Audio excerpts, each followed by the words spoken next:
Well, selamat Paskah, Happy Passover.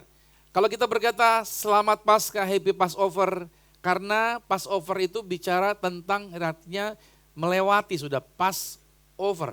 Itu mengacu kepada kejadian tulah ke-10 pada waktu Israel di tanah Goshen di Mesir. Tulah ke-10 adalah kematian anak sulung. Semua anak sulung di tanah Mesir mati, kecuali yang rumahnya ada tanda darah di ambang pintu dan di tiangnya. Maka yang ada tanda darah itu, malaikat mautnya cuman lewat. Itu sebabnya disebut dengan Passover. Jadi Paskah itu menggambarkan tentang maut yang sudah lewat. Jadi kebanyakan orang Kristen bilang Happy Easter. Di Alkitab nggak ada sih Happy Easter, saudara ya. Tapi kita karena kebiasaan kita bilang Happy Easter, tapi nggak ada. Saya waktu kecil sering ibadah Paskah tuh biasa jam 3 pagi. Kami ke sebuah stadium atau stadion, lalu ibadah di sana, selesai ibadah biasanya rame-rame anak sekolah minggu akan cari telur. Mungkin gara-gara itu jadi kita Happy Easter kali gitu ya.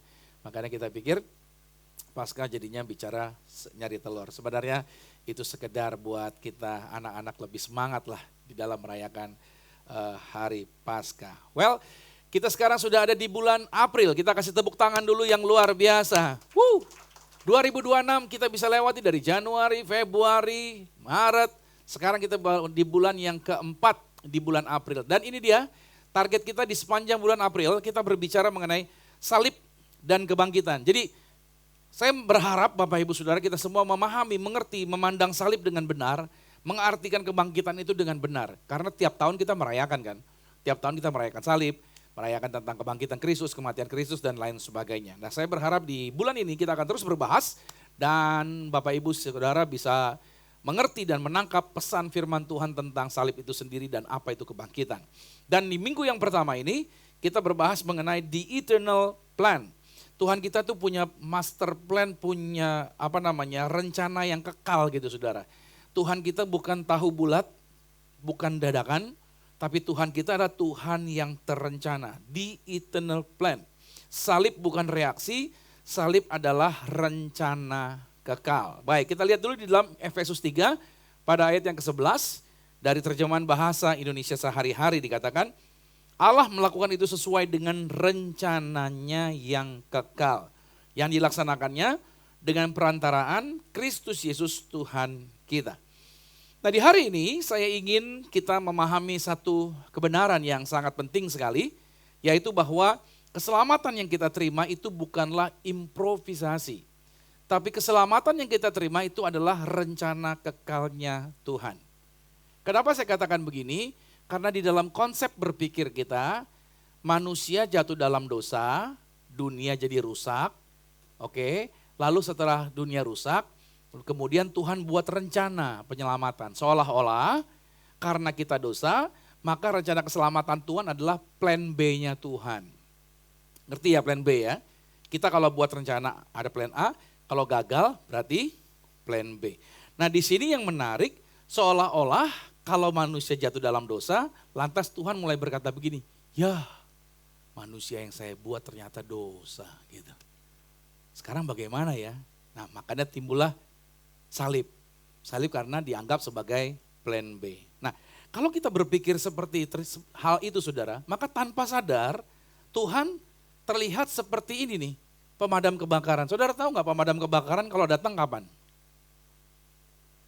Setelah ada kebakaran gitu kan.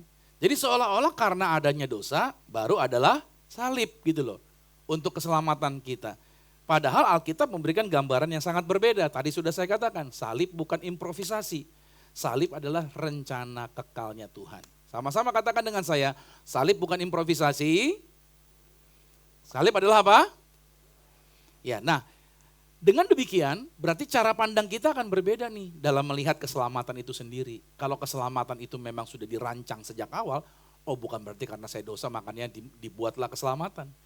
Berarti cara pandang kita akan keselamatan menjadi berbeda, cara pandang kita terhadap kehidupan ini berbeda, bahkan cara kita memandang kepada diri kita sendiri juga menjadi berbeda. Nah inti daripada pesan yang saya mau sampaikan hari ini ada 3 kebenaran besar. Yang pertama, salib sudah ada dalam kekekalannya Tuhan. Yang kedua, kita ini sudah dipikirkan sebenarnya oleh Tuhan sebelum dunia ini ada. Dan yang ketiga, Tuhan tidak pernah panik atas hidup kita. Katakan dulu, amin. Oke, good. Nah, yang pertama saudara saya jelaskan dulu bahwa salib sudah ada dalam kekekalan.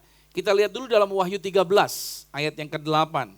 Binatang itu akan disembah oleh semua orang yang hidup di atas bumi, kecuali orang-orang yang namanya sudah terdaftar sebelum dunia diciptakan. Perhatikan saya highlight di situ, di dalam buku orang hidup milik anak domba yang sudah disembelih. Nah, perhatikan ayat ini berkata bahwa anak domba disembelih dikatakan sebelum dunia diciptakan. Menarik sekali.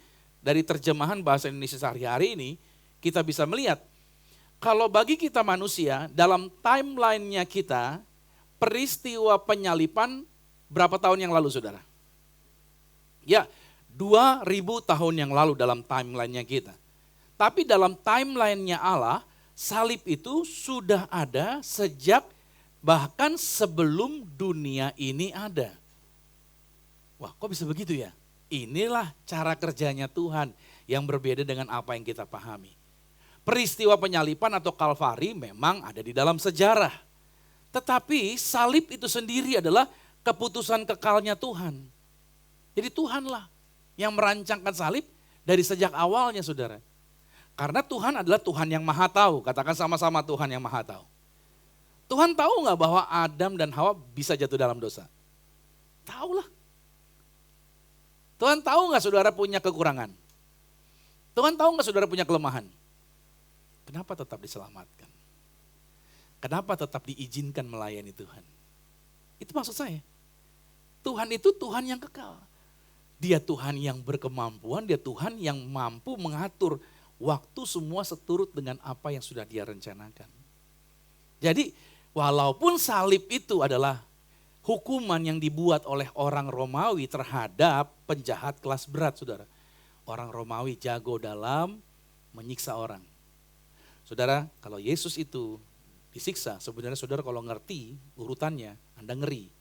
Karena Yesus itu pada waktu dia tersiksa mulai dari Taman Getsemani. Dia berdoa di Taman Getsemani, terus pembuluh darahnya pecah, keringatnya, darahnya merembes, saudara. Pembuluh darahnya merembes ke pori-porinya. Dan itu berdarah. Kalau orang udah seperti itu menurut kedokteran saudara, berarti orang tersebut dipegang, disentuh kulitnya itu sakit saudara. Itu sakit luar biasa. Itu sakit. Jadi dari Taman Getsemani, dia udah menderita itu. Makanya ketika dia ditangkap tentunya badannya sakitnya luar biasa itu saudara. Udah gitu dia dibawa ke rumah Imam Kayafas, lalu dibully di sana, dia menerima fitnahan, dan lain sebagainya, dia diam saja di situ. Udah gitu dia diadili yang sebenarnya dia tidak ada landasan dasarnya untuk diadili. Dan saudara akhirnya diputuskanlah hukuman cambuk. Cambuknya orang Romawi bukan sekedar mencambuk. Tapi cambuknya itu, ujungnya itu ada tulang yang dibengkokkan begitu saudara. Ada bandulannya gitu saudara. Jadi setiap kali itu datang ke badannya Yesus, itu merobek, kulitnya diangkat saudara, ngikut gitu saudara. Cambuk lagi, ngikut lagi. Bukan cuma kulitnya doang, tapi tancapan tulang yang bandul tersebut itu merobek dagingnya, bukan cuma dagingnya, tapi ototnya juga ditarik gitu saudara. Itu begitu tuh berkali-kali, terus tarik lagi. Jadi bukan cuma perdarahan di bagian kulit dagingnya, tapi sampai ototnya dan sarafnya, saudara. Siapa yang pernah kena saraf kejepit? Gak enak ya. Ini sarafnya Yesus ketarik semua. Itu penderitaan yang sangat-sangat berat. Dan sesudah itu saudara, dia masih harus dipakaikan mahkota duri yang menancap sampai hampir 3 cm ke dalam kepalanya saudara. Menurut teman saya, otak manusia kalau dibuka itu tidak memiliki yang namanya saraf sakit. Jadi kalau dipegang-pegang otak, makanya kalau otak dioperasi itu nggak pernah ada rasa sakit. Tapi bagaimana kok kepala kita bisa sakit ya? Ternyata kepala sakit itu otaknya mulai membengkak gitu saudara, menekan selaput yang ada di kepala kita. Nah kepala kita ditekan itu, ketekan sama otak kita, itu yang membuat kita sakit kepala. Jadi saudara bayangin sakitnya sedemikian rupa saudara, Yesus.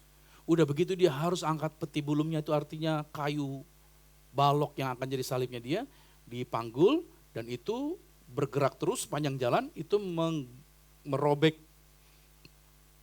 daging yang ada di pundak. Itu beratnya luar biasa. Dan saudara, sampai dia sepanjang jalan masih dihina, dilempari batu, dicambuki. Dan di jalan itu saudara, dia harus terjatuh sampai 3 kali, sampai harus dipaksa seorang yang bernama Simon orang Kirene untuk bantuin dia karena dia sudah gak kuat. Sampai di Bukit Golgota, tangannya dipaku, bukan di sini saudara ya. Kalau dipakunya di sini, maka pada waktu dia digantung, maka dia akan robek, ketarik saudara, geser, pasti jatuh. Tapi ditancap di sini nih. Karena di sini itu ada tulang penyangganya, jadi masuk di sini. Jadi orang Romawi itu tahu tekniknya, tancap di sini. Udah gitu kakinya lagi ditancap lagi, pakunya. Jadi untuk menopang dia, untuk dia dapat berdiri. Nah di sini persoalannya saudara, dalam kondisi tidak berpakaian, luka yang begitu banyak di tubuhnya, darahnya begitu banyak, ototnya, sarafnya yang rusak, itu kan menggigil badan, pasti orang kena sakit gitu kan, itu nyerinya luar biasa kan, ditambah udaranya dingin saudara di Yerusalem, hembusan anginnya, digantung pula di atas, angin lebih kencang, di Bukit Golgota. Nah masalahnya di sini saudara, begitu tangannya ditarik begini, maka posisi tulangnya, posisi kakinya, di sini 2 hal dia harus menahan sakit, dia harus merelakan sakitnya demi apa? Demi dia bisa menarik napas dia bisa, tapi buang napasnya itu paru-parunya sulit untuk mengeluarkan udara saudara, sulit untuk mengeluarkan udara. Jadi di situ dia harus memaksa untuk menerima sakitnya, baru dia bisa mengeluarkan nafasnya. Jadi setiap tarikan itu menyakitkan, setiap pembuangan nafas itu menyakitkan lagi. Dan dia harus tergantung di sana selama 3 jam. Jadi gak ada orang yang sebenarnya bisa meniru apa yang dilakukan Yesus. Even orang yang disalib di kanan dan di kiri Yesus, mereka tidak menderita semenderitanya Yesus. Betul atau tidak? Jadi Yesus melakukan semuanya itu sudah dia rela. Pertanyaan saya adalah, siapa orang yang rela menderita begitu rupa demi orang lain yang membenci dia? Ada enggak? Gak ada yang mau saudara. Mendingan ditembak langsung mati. Tapi ini saudara harus menjalani proses penderitaan. Semua dia lakukan dasarnya satu. Karena dia Tuhan yang sangat mengasihi saudara. Dia mencintai Anda. Makanya setiap bilur-bilurnya dia, ototnya yang rusak, sarafnya rusak. Itu memberi petunjuk bahwa seluruh jaringan saraf dan otot saudara dipelihara di dalam Tuhan. Makanya Kalvari peristiwa sejarah. Tapi di sini saya katakan penyaliban adalah rancangan kekalnya Tuhan. Tuhan yang pengen agar Anda dan saya diselamatkan sebelum kita jatuh dalam dosa.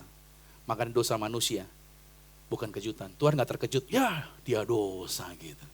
Kita kalau ngelihat hamba Tuhan yang udah dipakai Tuhan ternyata jatuh dalam dosa, ya dosa ternyata. Betul gak? Kita kagetan kan? Tuhan gak pernah kagetan. Makanya kalau saudara lihat pasangan saudara buat hal yang salah, kaget gitu ya. Tuhan gak kagetan. Tuhan tahu kelemahan kita. Tuhan tahu kelebihan kita. Tuhan tahu kekurangan kita. Dan Tuhan mengasihi kita. Kenapa? Karena salib itu saudara sudah ada di hatinya Tuhan bahkan sebelum manusia pertama diciptakan. Sebelum Adam dan Hawa ada, salib sudah ada. Disinilah yang saya katakan tadi, the eternal plan. Tuhan adalah punya rencana yang kekal. Yang kedua saudara, yang dijelaskan poin kita hari ini. Ternyata Anda dan saya sudah ada di pikirannya Tuhan sebelum dunia ini ada. Ternyata semua yang ada di sini, saudara sudah dipikirin sama Tuhan. Halo? Saudara nanti masuk kerja di mana gitu ya. Udah dipikirin, nanti menikah dengan siapa gitu kan. Nanti Anda akan melakukan apa dan sebagainya. Itu semua udah dipikirin sama Tuhan. Walaupun memang kita masih punya pilihan bebas, tapi Tuhan dalam kemahakuasaannya, dia memikirkan segala sesuatunya yang Anda lakukan. Jadi jangan pernah berkata begini, kayaknya saya tidak diingat Tuhan deh. Gak mungkin Tuhan lupa sama Anda, amin. Orang bisa lupakan Anda. Bahkan orang yang berjanji sama Anda bisa lupa janjinya. Tapi Tuhan gak pernah ingkar janji sama saudara. Efesus 1 ayat 4 berkata, sebab di dalam Dia, Allah telah memilih kita, perhatikan, sebelum dunia dijadikan kamu sudah dipilih. Supaya apa? Supaya kita kudus dan tak bercacat di hadapannya. Saya nggak pernah kepikiran jadi pendeta. Who knows? Ya kan? Kalau kita suatu hari jadi pendeta. Who knows? Ya kan? Kan who knows? Tuhan punya rencana. Ya kan? Who knows? Siapa tahu? Ya kan? Caesar juga bisa jadi pendeta. Wah, luar biasa, suatu hari di depan pendetanya bukan Romi aja. Tapi ada yang lain. Ya kan? Suatu hari para pendoa syafaatnya diatur bergantian. Nanti kita atur, bukan cuma Pak Nur yang suka berdoa di depan. Nanti Pak Sugi juga kita undang lagi di depan gitu kan. Dia bisa berdoa juga. Bukan cuma bisa masak dia, tapi juga bisa berdoa, saudara. Haleluya. Semua orang ada di dalam rencananya Tuhan. Tuhan sudah punya rencana bagi kehidupan kita. Maka ayat ini dikatakan Allah telah memilih kita sebelum dunia dijadikan. Jadi sebelum kamu lahir, sebelum kamu jatuh, sebelum kamu cari Tuhan, Tuhan sudah pilih kamu. Lalu muncul pertanyaan begini, kalau memang Tuhan sudah pilih kita semuanya, bagaimana dengan pertanyaan ini? Menurut saudara bagaimana dengan orang yang belum pernah dengar Injil? Kira-kira orang yang belum pernah dengar Injil dapat diselamatkan enggak? Kisah Rasul 4 ayat 12 masih ingat enggak?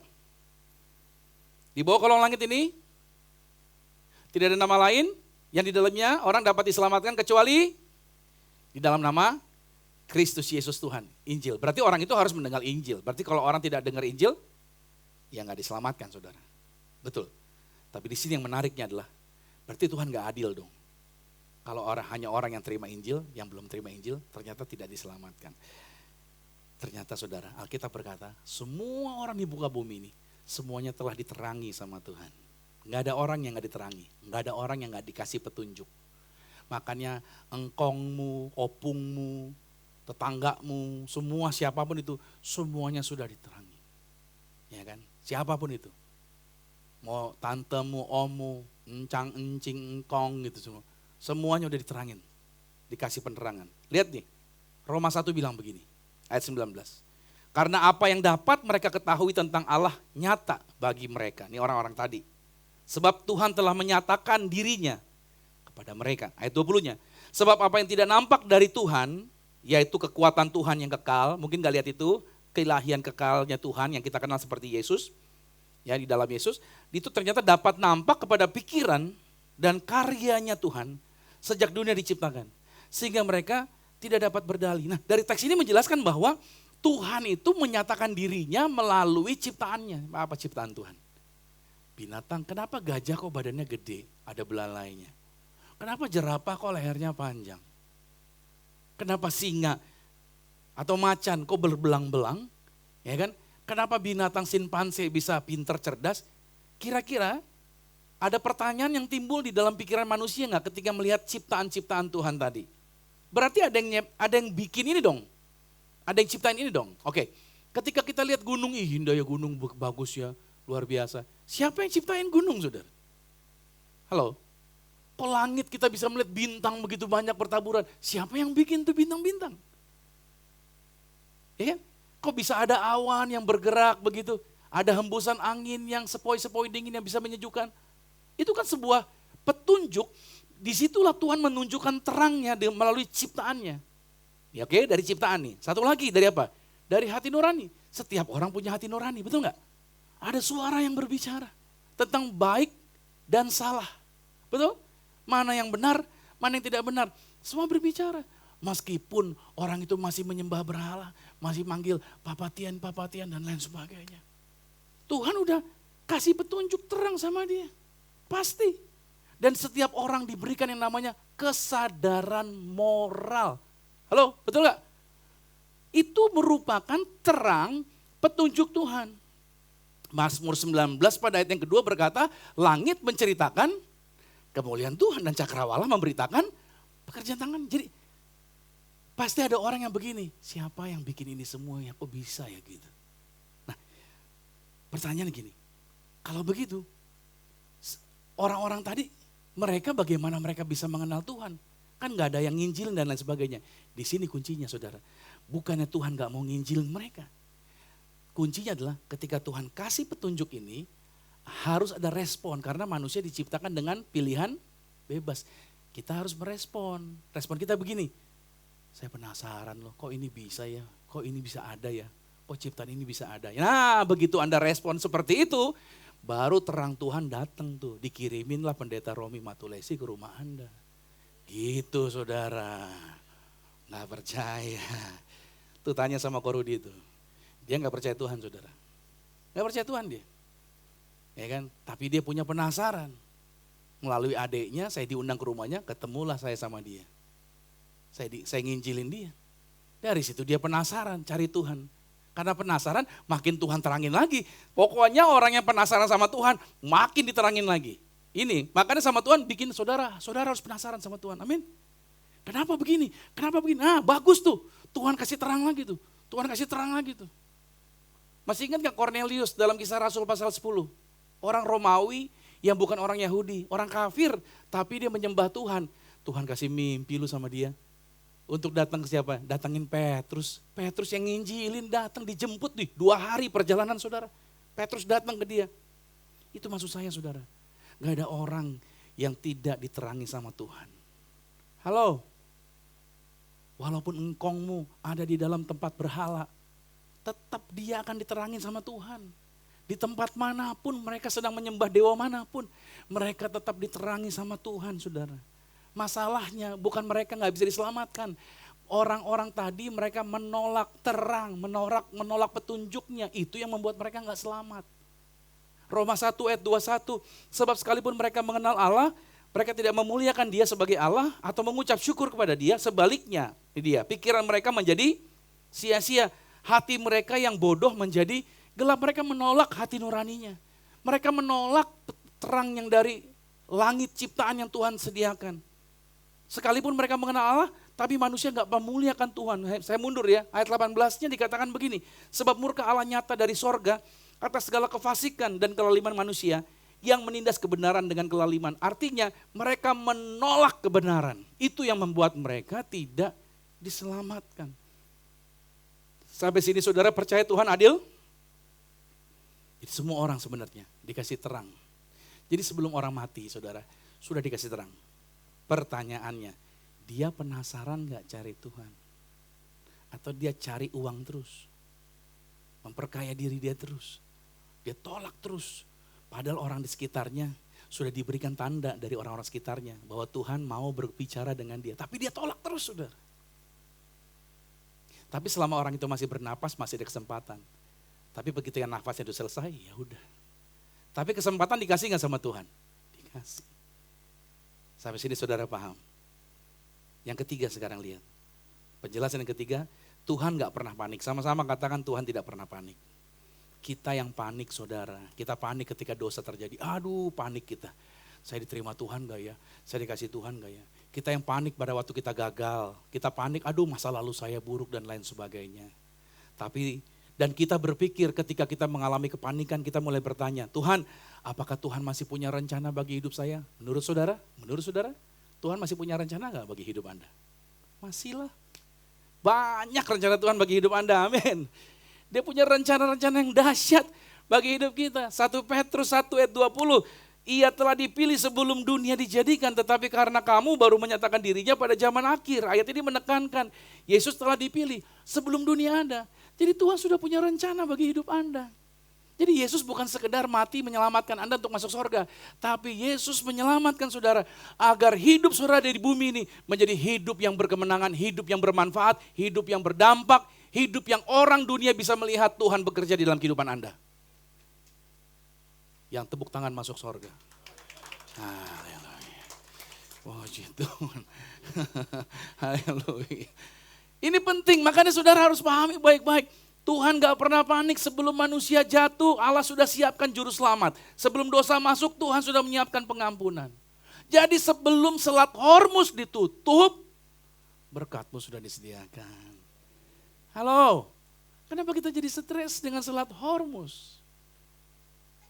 Bahkan ketika istri saya akan melahirkan, saya selalu punya prinsip. Sebelum anak lahir, berkatnya sudah disediakan. Manusia lahir di hari ke-6. Tapi sarana prasarana disiapkan Tuhan dari hari pertama, kedua, ketiga, keempat, kelima. Jadi setiap kali istri saya mau melahirkan, saya selalu percaya, Tuhan terima kasih, berkatnya sudah Tuhan sediakan. Tuh, anak pertama lahir, Puji Tuhan. Saya stres juga saudara. Saya belum punya duit seperti hari ini. Saya sayang istri saya saudara. Saking sayangnya, dia pilih rumah sakit, saya nggak nolak. Sekali datang rumah sakit di tahun itu saudara, tahun 2000 itu. Satu kali konsul, goceng saudara. Cuman lihat-lihat doang, 5 menit, goceng. Ih saya bilang jadi dokter kaya ya. Cuman lihat-lihat doang, goceng. Goceng gede loh saudara. Di tahun itu, 2000. Saya bukan orang kerja kantoran, saya pelayan Tuhan. Saya melayani Tuhan. Saya bilang Tuhan, saya doa gini, Tuhan bikin istri saya sehat. Agar jangan sering-sering ketemu dokter. Karena setiap kali ketemu dokter ada angka yang bergerak di situ Tuhan. Jadi saya bilang bikin dia sehat. Waduh, yang lebih mengerikan. Ketika masuk di bulan ke-7, ke-8, ke-9. Ketemu dokternya gak sebulan sekali saudara. Hampir tiap minggu, darah Yesus. Saya berdoa lagi lebih kencang lagi saudara. Waduh itu perjuangan saudara. Bayangin, saya gak tahu deh sekarang sekali konsul dokter SPOG berapa sih? Berapa? 1 juta saudara. Sekali konsul luar biasa. Noel kamu sekolah kedokteran aja. Biar kaya kamu ya. Haleluya. Jadi dokter kayaknya kaya ini. Jadi bayangin saudara, ngerinya luar biasa itu saya. Setiap kali mau ketemu. Tapi saya percaya Tuhan sudah menyiapkan ini semuanya. Makanya ketika lahiran anak pertama, saya doanya Tuhan jangan seksio, jangan seksio. Maksudnya jangan sesar gitu ya. Normalnya Tuhan. Karena biar sesar 2 kali lipat saudara daripada normal. Akhirnya bisa lahir normal. Memang kalau orang gak punya duit imannya kuat saudara ya. Jadi doanya lebih kencang gitu saudara kalau gak ada duitnya gitu. Waduh puji Tuhan akhirnya bisa lahir normal saudara. Yang masalahnya lagi Tuhan, jangan lama-lama di rumah sakit. Karena semakin lama argo berjalan kan. Iya kan gitu ya, argonya istri sendiri, argonya anak sendiri gitu saudara. Aduh Tuhan, kalau bisa habis lahiran langsung pulang Tuhan gitu. Kalau bisa gitu saudara. Ternyata harus 3 hari dulu ya sudahlah. Tapi semuanya bisa dilewati. Anak pertama bisa lolos. Angkanya luar biasa di rumah sakitnya. Rumah sakitnya Hermina Podomoro itu luar biasa harganya buat saya di tahun itu saudara. Tapi istri saya milih di situ. Kenapa? Karena waktu mamanya melahirkan dia, dokter yang menangani itu kerjanya di situ saudara. Di rumah sakit Hermina. Jadi sudah senior. Jadi pas dia lahiran maunya dipegang sama dokter itu. Ya sudahlah. Saya cuma bilang, dok bisa gak pindah ke puskesmas dok? Biar lebih murah gitu maksudnya. Karena yang dicari bukan rumah sakitnya, yang dicari dokternya sama istri saya kayak gitu kan. Wah itu hari pertama, anak pertama lolos saudara. Anak kedua ngeri lagi saudara. Tapi selalu Tuhan sediakan berkat sebelum. Pas hari kedua, ya kan tiba-tiba Pak Roni datang saudara. Pak Roni datang langsung, Pak Romi udah beres, gitu langsung saudara. Saya paling senang tuh yang begitu saudara ya. Saya paling senang banget gitu saudara. Itu mujizat yang luar biasa itu saudara. Itu seperti suara Tuhan datang, oh menyegarkan sekali gitu saudara. Beres, jadi setiap kali saudara anak pertama, anak kedua, makanya pas ketika anak keempat, saya langsung ambil kelas yang paling mahal saya bilang. Anak pertamanya dibayarin Tuhan, kedua beres, ketiga beres, 4 gue mau nginep di rumah sakit. Gitu saudara. Saya ambil kelas yang paling mahal. Dan betul, semuanya tercover semuanya. Tuhan berkati. Makanya saya mau kasih tahu sama saudara, yang panik itu kita. Tuhan gak pernah panik. Kita lihat angka panik, tapi Tuhan gak pernah panik. Makanya saya bisa punya konsep, saya punya dream. Seorang pemimpin harus memiliki mimpi saudara. Saya memiliki mimpi suatu hari kita punya gedung yang luar biasa. Kita akan masuk ke situ. Saya punya mimpi bersama dengan istri saya di gedung itu saudara, bahwa kita bukan cuma punya gedung gereja, tapi kita punya gedung yang menyewakan buat gereja lain yang gak punya gedung. Bayangin saudara, ada gak gereja lain yang nyewain gedungnya untuk gereja lain? Itu semua buat gereja dia. Kalau enggak, saya enggak saudara. Nanti saya siapin satu ruangan, gereja-gereja kecil yang seperti model seperti kita begini saudara. Yang sulit cari gedung, saya kasih saudara. Saya sewain dengan harga yang affordable. Dibatasi tapinya. Cuman boleh 1 sesi, karena ada gereja lain lagi gantian, gereja lain lagi gantian. Sampai saya pikir begitu saudara. This is my dream. Tapi sebagai seorang pemimpin, harus punya mimpi ke depan apa yang dia mau buat. Karena seorang pemimpin, mimpinya muncul dari latar belakang hidupnya. Susah kita nih saudara. Setiap kali pelayanan, mesti prepare begini begitu. Susah gak saudara? Teman-teman yang logistik, susah. Jadi saya ngerasain susahnya, jadi saya pengen menolong gereja lain yang juga mengalami kesusahan. Itu saya punya mimpi begitu saudara. Kita punya studio nanti di sana juga. Setiap kali kan Kita bikin acara, kita harus pinjam studio jemaat, kasihan juga kan, pinjemin terus. Suatu hari gereja juga punya studio sendiri. Kalau jemaat butuh studio, pakai gereja punya. Haleluya. Jadi benar-benar kita pengen memberkati. Itu sebabnya saya mau katakan sama saudara, Tuhan punya rencana yang luar biasa. Jadi saudara semua aman di dalam rencananya Tuhan. Kalau saya kasih ilustrasi tentang Tuhan yang penuh kasih, kalau ada seorang bapak yang tahu bahwa dia ketika akan punya anak, anaknya akan menyakiti dia. Tapi dia tetap memilih punya anak walaupun anak itu menyakiti dia. Itu artinya bapaknya itu sangat-sangat mengasihi. Itulah hatinya Tuhan. Tuhan tahu nggak kita akan buat dosa. Tuhan tahu kita akan gagal. Tuhan tahu kita akan lalai. Kita yang berkata, saya mau ikut Tuhan. Bahkan waktu saya keluar, waktu saya bangun gereja, ada orang yang berteriak, saya pengikut Romi, FBR, fans berat Romi. Gitu saudara. Tapi hari ini orangnya kemana? Hilang saudara. Bayangin, tapi saya mau katakan, saya tetap punya hati yang mengasihi seperti Bapa yang mengasihi. Yesus tetap pribadi yang mengasihi. Walaupun kita bisa lemah, tapi Tuhan tidak pernah lemah dalam mengasihi kita. Dia tetap menyayangi kita, dia tetap mencintai kita. Dan itu yang dilakukan, kasih ini yang ada pada Bapa yang diberikan buat kita. Nah, kalau begitu, jika salib direncanakan sejak kekekalan, maka yang terjadi ini, ada 3 implikasi besar terjadi bagi hidup Anda dan saya. Yang pertama berarti, keselamatan Anda dan saya aman, sangat aman. Bilang lagi. Amin, Anda tidak akan kehilangan keselamatan. Bilang kanan kirimu, kamu tidak akan kehilangan keselamatan. Amin. Yohanes 10 ayat 28 berkata, dan aku memberikan hidup yang kekal kepada mereka. Dan mereka pasti tidak akan binasa sampai selama-lamanya. Dan seorang pun tidak akan bisa merebut kamu dari tanganku, kata Tuhan. Bapakku yang memberikan kamu kepadaku lebih besar dari siapapun. Dan seorang pun tidak dapat merebut kamu dari tanganku, katanya. Jadi kalau saudara sudah jadi milik Tuhan, sampai selama-lamanya jadi milik Tuhan. Tuhan gak mungkin buang Anda. Tapi saya buat salah pendeta, tapi saya mengecewakan Tuhan. Emang menurut kamu Tuhan gak tahu kalau kamu akan jatuh dalam hal itu? Tahulah. Kita yang panik, Tuhan gak pernah panik, makanya keselamatan kita sangat aman. Tuhan tetap mengasihi saudara, Tuhan masih punya rencana yang luar biasa bagi hidup Anda. Halo, orang yang bilang hidup kamu gelap, kelakuan kamu gak beres, kamu gak bakal punya masa depan. Tapi hari ini saya mau katakan, Tuhan tetap punya rencana yang besar bagi hidup Anda. Roma 8 ayat 30, dan mereka yang ditentukan dari semula, mereka itu juga dipanggilnya, dan mereka yang dipanggilnya, mereka itu juga dibenarkannya, dan mereka yang dibenarkannya, mereka itu juga dimuliakannya. Jadi keselamatan saudara bukan berdasarkan performa, saya harus berbuat baik agar Tuhan mengasihi saya.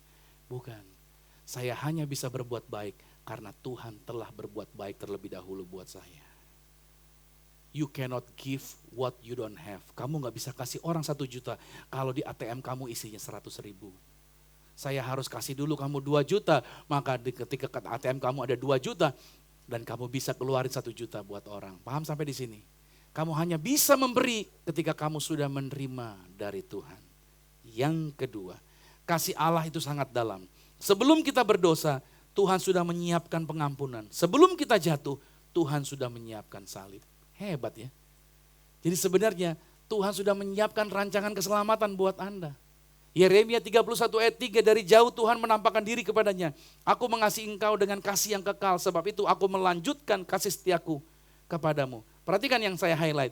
Aku mengasihi engkau dengan kasih yang kekal. Kasih Tuhan bukan cuma hari Minggu.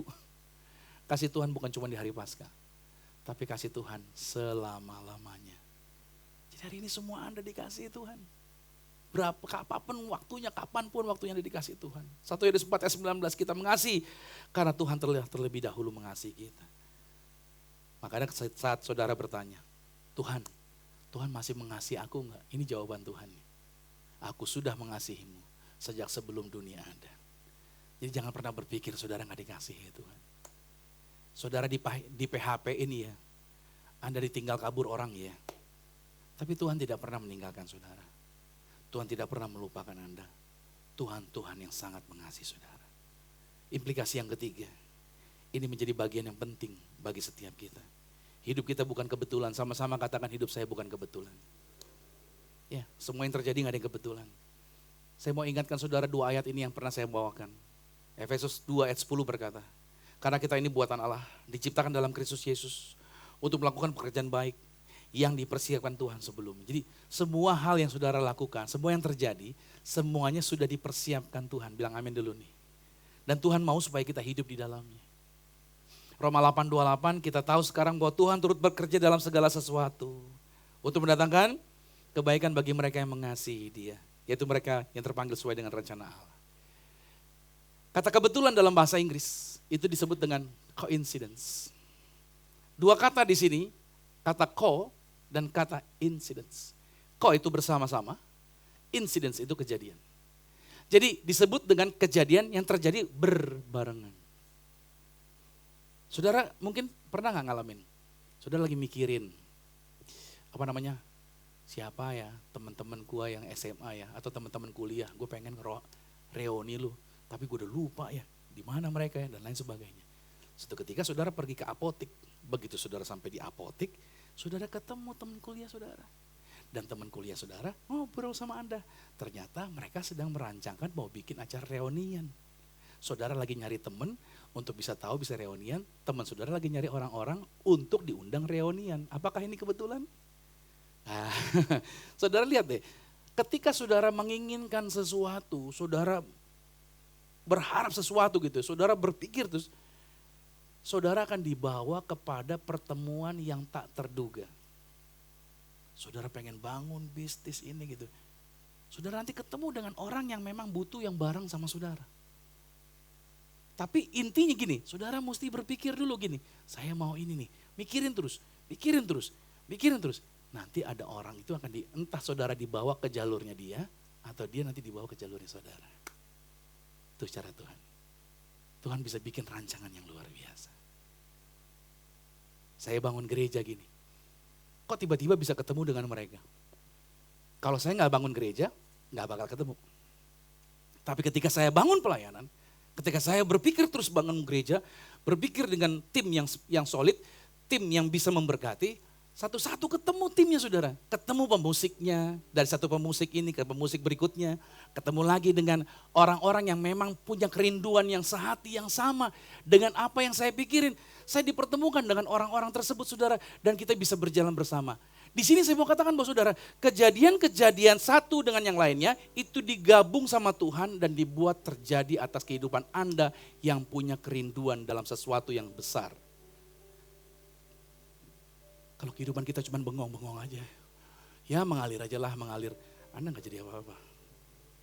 Tapi kalau Anda berpikir Anda mau melakukan yang besar, Anda mau melakukan yang besar, pikirin terus.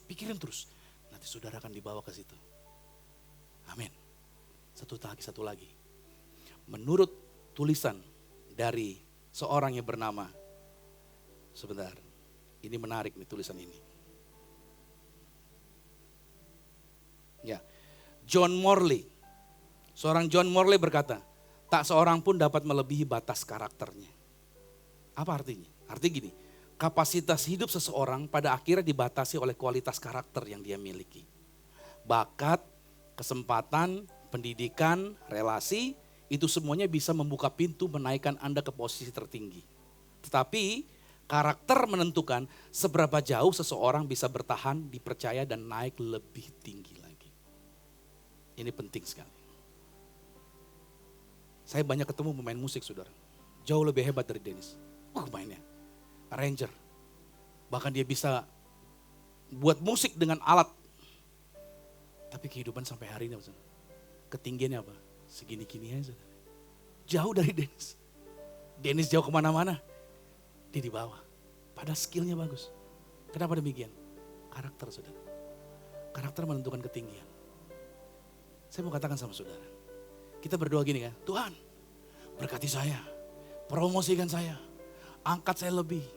Tuhan pengen saudara lebih, Tuhan pengen saudara besar, Tuhan pengen saudara luar biasa. Tapi Tuhan gak bisa taruh saudara di ketinggian kalau karaktermu tidak siap. Karena kalau Tuhan izinkan saudara dibawa ke situ, saudara jatuhnya luar biasa. Itu sebabnya sebelum Tuhan bawa Anda ke atas, Tuhan pola dulu karakter saudara, Tuhan sedang bentuk dulu internal saudara, Tuhan sedang bereskan dulu karakter saudara. Karena karakter menentukan ketinggian Anda. Halo, kalau engkau mau naik tinggi, izinkan Tuhan rubah karakter saudara. Amin. Banyak orang gak mau karakternya dirubah. Itu sebabnya kamu gak pernah mencapai ketinggian. Kalau saudara hari ini berkata, Pastor, kenapa saya ketinggiannya cuma di sini-sini aja? Saya mau tanya balik, coba cek karakter kamu. Kalau karakter kamu sukanya ngejatuhin orang, karakter kamu gak bisa dipercaya, ngerjain ini banyak bohongnya, banyak manipulasinya. Bagaimana mungkin kamu mau diangkat naik ke tempat ketinggian? Tapi kalau hari ini kamu belajar, karakter kamu berubah, kamu menjadi orang yang rendah hati. Kamu menjadi orang yang mengandalkan Tuhan, menjadi orang yang mengerjakan dengan excellent. Apa yang dipercayakan kepada kamu, kamu kerjakan dengan sebaik-baiknya. Saya mau katakan sama saudara, pada waktunya Tuhan akan menempatkan Anda di ketinggian. Karena karakter Anda sudah siap. Halo, kita harus lihat, yang menjadi batas adalah karakter. Jadi kalau hari ini karaktermu diubahkan, Tuhan akan bawa Anda ke tempat yang lebih luar biasa. Kasih tepuk tangan yang meriah bagi Tuhan Yesus. Kita pulang hari ini bukan jadi orang yang biasa. Kita pulang hari ini berkata bahwa yes. Jadi kalau ada peristiwa-peristiwa yang terjadi saudara, itu Tuhan sedang kasih sign sama saudara.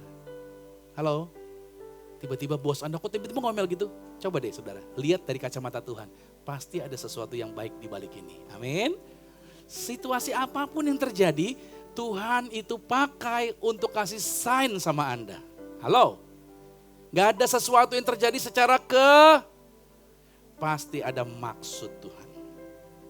Semua yang terjadi pasti ada maksud. Saya yakin dan percaya. Gak ada yang peristiwa yang acak gitu. Tapi semuanya sudah ada di dalam perencanaan Tuhan. Siapa yang bersuka cita? Beri tepuk tangan yang meriah bagi Tuhan. Namanya Yesus, namanya Yesus, nama Yesus yang menghibur hatiku. Namanya Yesus, namanya Yesus, namanya Yesus, nama Yesus yang menghibur hatiku. Oh, namanya Yesus, namanya Yesus, nama Yesus yang menghibur hatiku. Menghibur hatiku. Namanya Yesus, namanya Yesus, nama Yesus yang menghibur hatiku. Namanya Yesus, namanya Yesus, namanya Yesus, nama Yesus yang menghibur hatiku. Namanya Yesus, namanya Yesus, namanya Yesus, sobat yang setia. Nama Yesus yang menghibur hatiku. Nama Yesus yang menghibur hatiku. Menghibur hatiku. Nama Yesus yang menghibur